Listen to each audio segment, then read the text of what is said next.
Dahil sa kanyang injury sa paa, kinailangang bitbitin ng mga pulis papasok sa istasyon ang senior citizen na kanilang dinakip sa isang drug buy-bust operation sa Sampaloc, Maynila. Ang dahilan, tumalon ito doon sa tinutuluyan nila. Dinala ito ng hospital para doon sa kanyang immediate medical attention. ang kanyang kinakasama na nadakip din ng pulisya. Nag-alta presyo naman umano kaya nanghihina at inaalalayan papasok ng himpilan. Ayon sa Manila Police District, tumanda na sa ganitong kalakaran ng suspect. Hindi siya bago rito, nakulong na rin ito noong 2012. Ang ginagawa ng modus operandi na to, pinapadala nila to courier lang. Ang ginagawa nila, gumagamit sila ng mga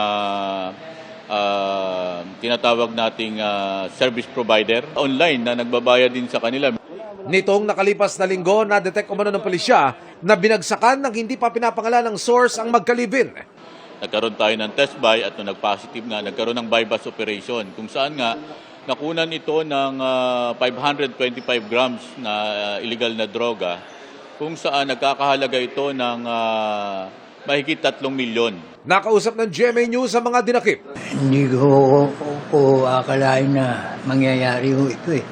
Nagulat na nang kami nung mangyari ho ito. Kayo ba may kinalaman dito sa kaso na ito? Hindi ko po masasabi. No comment po ako dyan. Nagulat na lang po ako, sir eh.